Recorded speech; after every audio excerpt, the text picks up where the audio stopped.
Salam ma famille, c'est Chronique d'Atlas, j'espère que vous allez bien. Alors ces derniers jours, on a appris une information hyper importante sur Mehdi Benatia et sur l'Olympique de Marseille.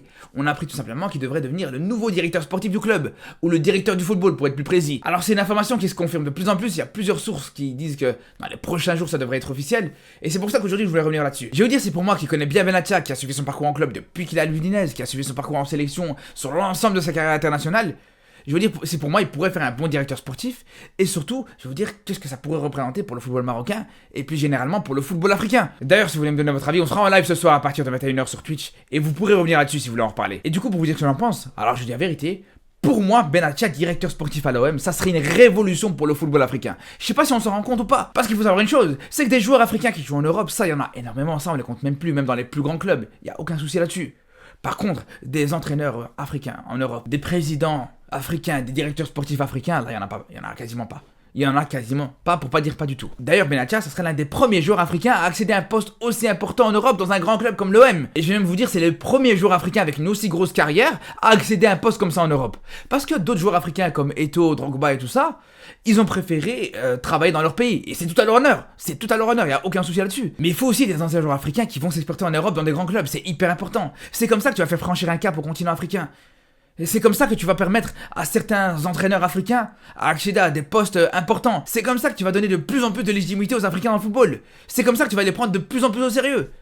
Parce que voilà, le fait d'avoir des bons joueurs africains dans des grands clubs, c'est une chose. Mais le fait de leur donner une confiance supplémentaire, pour leur confier carrément la direction de ton club, pour leur confier carrément le statut d'entraîneur, là c'est autre chose. Là c'est totalement différent. Et c'est pour ça que personnellement, je pense que ce serait hyper important d'avoir des anciens joueurs africains qui auront des postes à responsabilité en Europe et qui pourront justement accorder leur confiance au continent africain, aux joueurs africains, aux entraîneurs africains. Et quand je dis ça, je dis pas que Benatia va faire des copinages et va travailler les Africains juste parce qu'ils sont africains. Je dis pas ça. Je dis juste parce que comme lui, il connaît l'Afrique, comme lui, il connaît les Africains et il connaît les qualités et les compétences qu'il peut y avoir sur ce continent-là, ben il est bien placé pour te ramener les meilleurs éléments que tu peux avoir en Afrique. Et je vais vous donner un exemple simple. Si on prend certains entraîneurs de qualité qu'on peut avoir en Afrique, comme Regragui, comme Belmadi, comme Aliou Cissé et tout ça, on connaît tous leurs qualités.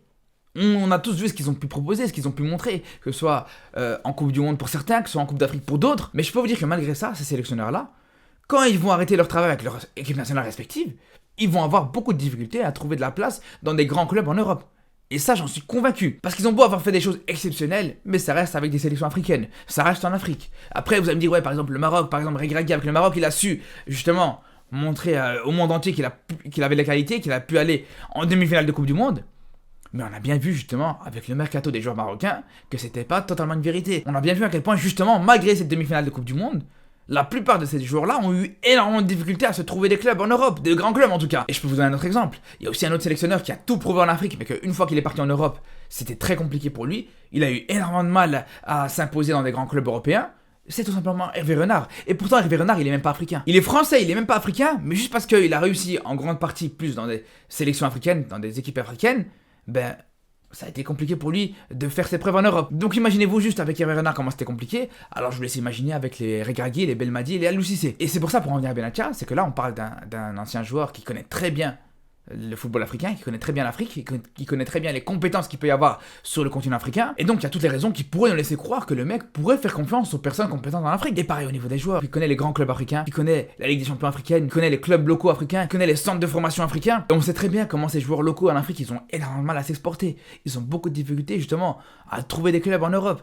Et là justement, avec un Benatia en tant que directeur sportif à l'OM, ça pourrait faciliter, ça pourrait être un tremplin justement entre l'Afrique et l'Europe encore une fois. Parce que déjà ce qu'il faut savoir, c'est qu'il y a déjà une passerelle entre l'OM et le continent africain. Parce qu'il n'y a même pas très longtemps d'ici, qu'il y a Nasser Larguet qui travaille à l'Olympique de Marseille.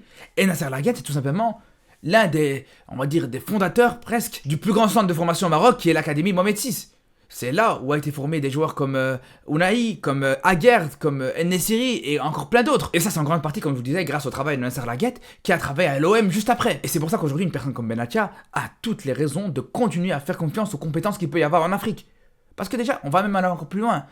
On sait qu'il n'aura pas du tout de problème avec Longoria. Longoria lui-même, il a fait un mercato où il s'est basé sur plusieurs joueurs africains. Les Kondogbia, les Ismail Assar, les Ndiaye, les Aubameyang. Bref, on va pas revenir là-dessus, j'avais déjà fait une vidéo où je parlais de ça. Mais tout ça pour vous dire, voilà, encore une fois, il y a toutes les possibilités pour Benatia de continuer justement à renforcer ce petit relais, ce petit tremplin, cette petite passerelle entre l'Afrique et l'Olympique de Marseille, entre l'Afrique et l'Europe plus généralement. Et je trouve vraiment que c'est une très bonne chose pour le football africain.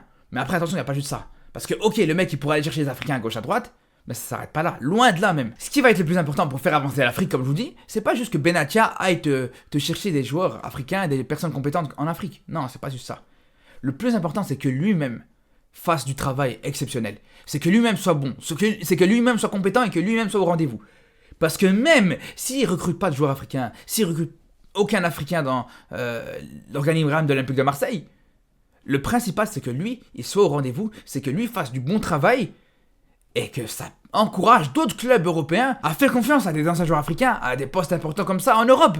C'est ça le plus important. Et c'est pour ça que là-dessus, personnellement, je serais hyper attentif. On va vraiment surveiller avec beaucoup d'attention ce que fera Benatia, justement, une fois qu'il sera en fonction. Parce que moi, aujourd'hui, je vous dis la vérité, je pense que Benatia a toutes les compétences pour être un très bon directeur sportif. Alors, c'est vrai qu'il a été beaucoup critiqué, et surtout au Maroc, paradoxalement, par rapport à son travail d'agent. Moi, en ce qui me concerne, j'en ai déjà parlé, mais je comprends pas toutes ces critiques-là. Parce qu'il faut savoir qu'en tant qu'agent, il avait 5 joueurs, il n'y en avait qu'un seul qui joue au Qatar, et le seul joueur qui joue au Qatar, il avait plus de 33 ans. Et les 4 autres joueurs, ils jouent en Europe. Il y en a 3 qui jouent en Ligue 1 et 1 qui joue en Bundesliga. Et le seul joueur qui joue en Bundesliga, il joue à Stuttgart. Et on voit tous très bien le début de saison sensationnel qu'est en train de faire ce club. Donc aujourd'hui, je pense qu'il y a trop peu d'éléments qui peuvent nous affirmer que le mec c'était un mauvais agent, comme on a essayé de nous faire croire. Alors, peut-être qu'il y a des choses qu'il devra améliorer quand il deviendra directeur sportif de l'OM. C'est tout simplement peut-être sa communication. Mais après, c'est différent parce qu'en tant qu'agent et en tant que directeur sportif, bien sûr que tu vas pas communiquer de la même manière. Parce qu'il y a des choses qui lui ont été reprochées quand il était agent, c'est qu'il était trop égoïste, trop centralisé sur ses joueurs.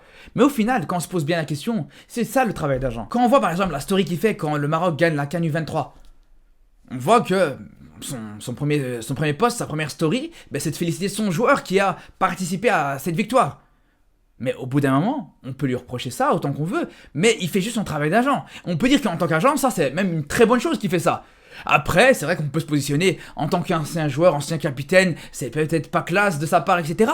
Mais dans cette situation-là, on peut pas lui reprocher de faire son travail d'agent, tout simplement. Et c'est peut-être ça qui lui a peut-être fait un petit peu défaut en tant qu'agent. C'est qu'on a toujours vu un Benatia leader, un Benatia qui pensait peut-être au collectif avant de penser à lui, etc.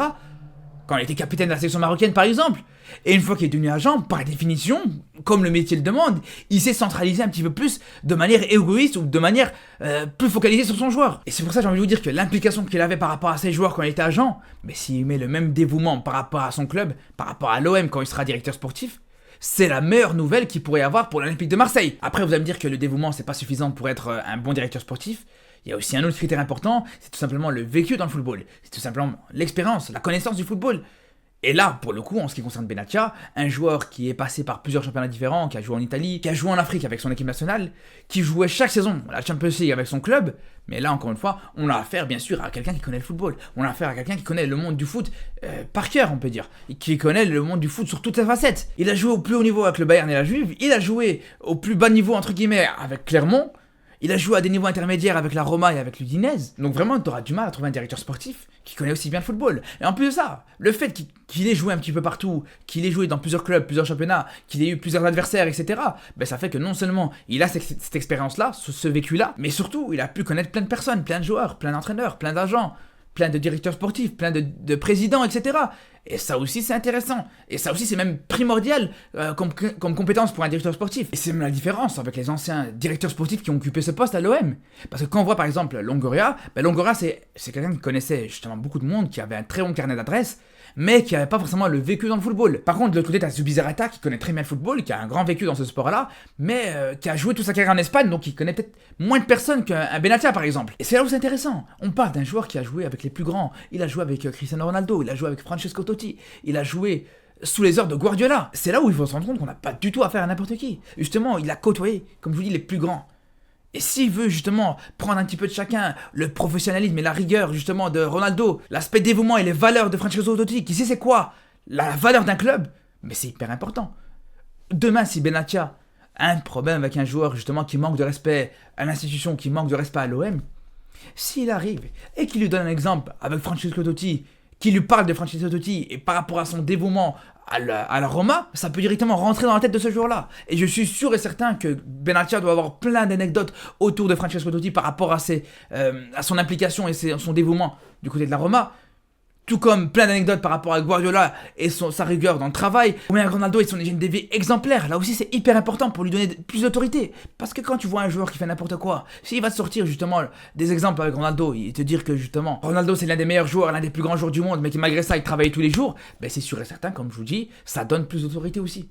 Ça donne plus de crédibilité surtout. Parce qu'un directeur sportif, c'est pas juste recruter des joueurs. Un directeur sportif, c'est aussi être présent dans le quotidien du club. C'est aussi être présent justement sur ce genre d'aspect-là. Et je vous dis, personnellement, je pense que Benatia pourra apporter beaucoup. Donc voilà mon avis sur la question. Après, personnellement, je peux me tromper, mais je vous le dis, j'ai envie d'y croire. J'ai vraiment envie d'y croire et j'espère que ça va être positif. On suivra de toute façon ça avec beaucoup d'attention. Donc on se dit à très très vite. Et surtout d'ici là, prenez soin de vous.